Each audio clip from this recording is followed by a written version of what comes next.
आप मुल्क तोड़ने की बात ना करते, हम आपके साथ खड़े होते। ये कहना बैंड बाजे के साथ आएंगे, ये किस किस्म की सियासत है। अली मीन गंडापुर को कहता हूं, एक दफा आए, आप पंजाब आए, सिंध आए। अंदर खाते ये फौज से बातचीत के लिए तरले कर रहे हैं। आर्मी चीफ ने अपने इदारे में एहतसाब करके एक माहौल बनाया। सेनेटर फैसल बावड़ा का सेनेट इजलास में इजहार ख्याल। कहा, तहरीक इंसाफ ने पहले कहा नैब तरमीम नहीं होनी चाहिए, तहरीक इंसाफ ने उसी नैब तरमीम से फायदा उठाया। आपने अपनी गंदी सियासत की वजह से अरशद शरीफ को कत्ल करवाया।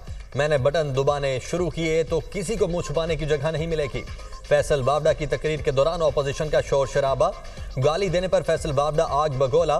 कहा, गाली की सियासत नहीं चलेगी, चेयरमैन साहब एक्शन लें।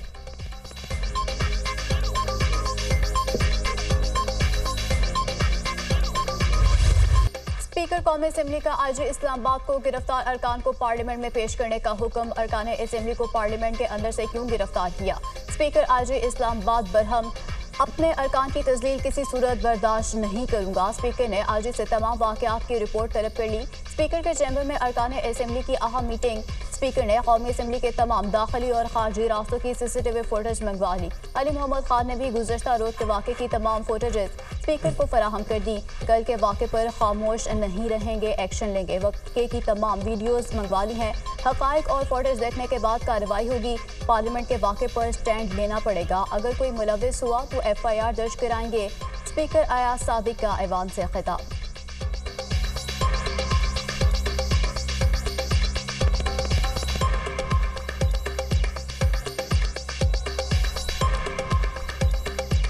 जो कल पार्लियामेंट में अगर हुआ है और अगर वो आए हैं जिस तरह मेरे कोलीग्स बता रहे हैं, तो उसका भी एक्शन लेना है। हमने इस पे ऊपर खामोश नहीं रहना। मैंने सारे गेट्स की वीडियोस मांगी हैं, प्रेसिडेंट हाउस के गेट की, 5 नंबर की, मेन एंट्रेंस की, मेन गेट की, अंदर की जितनी वीडियो फुटेज है वो मुझे चाहिए। मैं FIR कटवाऊंगा उन लोगों के नाम जिन लोगों ने इसमें वो किया है। कल पार्लियामेंट से हमारे अरकान को उठाकर ऐवान का तकद्दुस पामाल किया गया। कल पार्लियामेंट पर तमाशा लगाया गया। ऐसे लगा जैसे पार्लियामेंट मुजरिमों की आमाजगाह है। पार्लियामेंट का वकार बुरी तरह मजरूह किया गया। ये बेतौकीरी हर तरह से काबिल मजम्मत है। कल जो वाक़या पेश आया, हुकूमती अराकीन की तरफ से एक मजम्मती बयान नहीं आया। ये अफसोस की बात है। अवाम के नुमाइंदे फॉर्म 47 वाले नहीं होते। इसी वजह से पार्लियामेंट का वकार मजरूह होने पर मजम्मत नहीं की गई। ऑपोजिशन लीडर शिबली फराज का सेनेट में इजहार ख्याल। कहा, आप माने या ना माने, तहरीक इंसाफ मुल्क की सबसे बड़ी जमात है। तहरीक इंसाफ को दीवार से लगाने की कोशिश हो रही है। PTI का रास्ता रोकने के लिए कानून साजी की गई। पुरअमन एहतजाज वाली कानून साजी शर्मनाक थी। इसमें हम सब इस्तेमाल हुए। हमने अपने पांव पर खुद कुल्हाड़ी मारी। हमने जमहूरी कुव्वतों के रास्ते में दीवारें खड़ी कर दी हैं।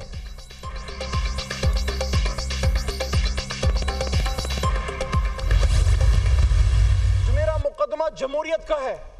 कल रात जो इस जमहूरियत के साथ हुआ है, जो इस पार्लियामान के साथ हुआ है, जनाब स्पीकर साहब, हम इसराइल में नहीं पाकिस्तान में हैं। आपके कोलीग्स साहबजादा साहब, शफकत भाई, आमिर डोगर साहब, शेख वकास साहब, मौलाना नसीम साहब, उन्होंने इस पार्लियामेंट में कल रात पनाहें ली हैं। 9 मई में जो गलत हुआ वो गलत था, लेकिन कल रात जो हुआ है वो पाकिस्तान की जमहूरियत का 9 मई था। पार्लियामेंट से अरकान की गिरफ्तारी पर पीपल्स पार्टी, MQM, JUI और दीगर जमातों की मजम्मत। कौमी असेंबली के इजलास में PTI रहनुमाओं की गिरफ्तारी पर हुकूमत और अपोजिशन में गर्मा गर्मी। PTI रहनुमा अली मोहम्मद खान ने अपने खिताब में कहा कि 9 मई को जो हुआ वो गलत हुआ। कल पाकिस्तान की जमहूरियत का 9 मई था। पार्लियामेंट के साथ जो हुआ वो पूरे पाकिस्तान ने देखा। आर्टिकल 6 लगाना है तो उस पर लगाएं जिसने पार्लियामेंट पर धावा बोला। ये हमला हम पर नहीं, स्पीकर और वज़ीर आज़म पर है। मेरा मुकदमा बानी PTI का नहीं, जमहूरियत का है। मुझे 7 बार गिरफ्तार किया। दुनिया में कहीं ऐसा होता? इख्तिलाफात अपनी जगह, लेकिन अना का मसला बना हुआ है।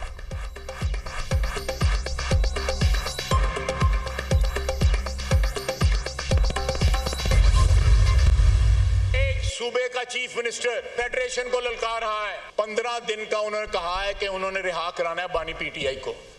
आज दूसरा दिन है, 13 दिन रह गए हैं। हम इंतजार कर रहे हैं अटक के पुल के वो आए लश्कर लेके।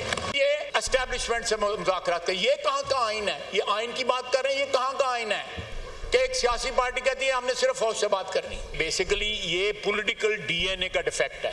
जब आप लॉन्च जो है फौज के जरिए हुए हों तो फिर आप बार बार अपने ओरिजिन्स की तरफ जाते हैं। 2 दिन गुजर गए, 13 दिन रह गए, लश्कर का इंतजार है। अटक पुल पर गंडापुर के लश्कर का इंतजार होगा। वजीर दिफा ख्वाजा आसिफ ने मुखालिफिन को आड़े हाथों ले लिया। कहा, जलसे में पाकिस्तान की सालमियत को चैलेंज किया गया। कल जो कुछ हुआ कानून के मुताबिक हुआ। सूबा विफाक पर हमला करेगा तो रद्द अमल आएगा। जलसों में अवाम इकट्ठी नहीं हुई तो इसका मतलब ये नहीं मुल्क की सालमियत पर हमला करें। जलसे में जो अल्फाज इस्तेमाल किए गए वो काबिल कबूल नहीं। अंदर से जब बात आती है तो कहते हैं फौज से बात करनी है। क्या पाकिस्तान का वजूद एक शख्स से जोड़ना दुरुस्त है? इनके सियासी DNA का डिफेक्ट है। मुनाफिकत की हद है। जब जरूरत पड़ती है बयान बदल लेते हैं। वजीर दिफा ख्वाजा आसिफ के खिताब के दौरान अपोजिशन का शोर शराबा। अली मोहम्मद खान और वजीर दिफा के दरमियान तल्ख जुमलों का तबादला। ख्वाजा आसिफ ने कहा, यह सियासत है, ड्रामेबाजी नहीं चलेगी। ये ड्रामे मत करो अली साहब, बस करें। ड्रामे मत करो। मैंने तमीज आपसे सीखी हुई है।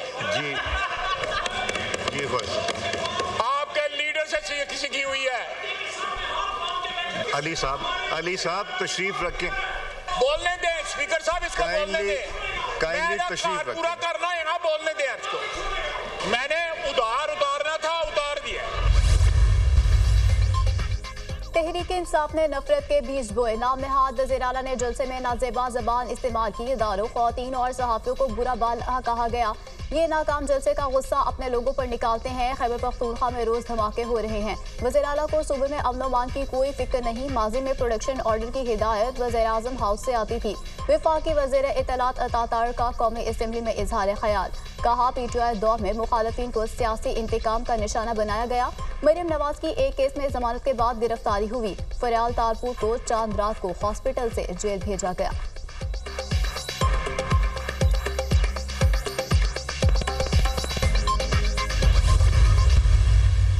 कल जो वाक़या हुआ है ये इसकी कोई भी इसकी तायीद नहीं कर सकता। जब आप जंग शुरू कर देते हैं तो फिर उसका आउटकम तो फिर पागलपन का आउटकम तो पागलपन ही है। फिर जब आप पॉइजन बोएंगे तो फिर आप पॉइजन काटेंगे ना भाई, ये सब आउटकम है उसका। मैं अपने PTI के दोस्तों से कहना चाहता हूं कि इमरान खान साहब को भी जाकर वो ये बात कहें, समझाएं।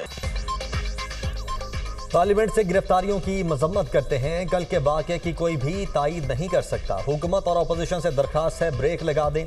जब जहर बोएंगे तो जहर ही काटेंगे। बानी PTI के पास जाएं और समझाएं। रहनुमा MQM मुस्तफ़ा कमाल का खिताब। स्पीकर कौमी असम्बली से कल के वाक़े पर एक्शन लेने का मुतालबा। वफाकी वज़ीर आना तनवीर ने कहा, मैं हूँ तो पाकिस्तान है, ये इख्तिलाफ राय नहीं कुछ और है। अली मोहम्मद खान आज जितना चीखे हैं, बानी PTI को समझाया होता तो ये हालात नहीं होते। आज भी मौका है, अडयाला जेल जाकर क़यादत को समझाएं। PTI के जलसे में जिस किस्म की तकारीर हुई, किसी ने मजम्मत की। महमूद खान अचकजई ने पार्लियामेंट में वज़ीर आज़म को बेईमान कहा। हैरान हूँ महमूद अचकजई इस किस्म की बातें कर रहे हैं। जब फैज़ हमीद को इस्तेमाल किया जाता था तो किसी को ख्याल नहीं आया।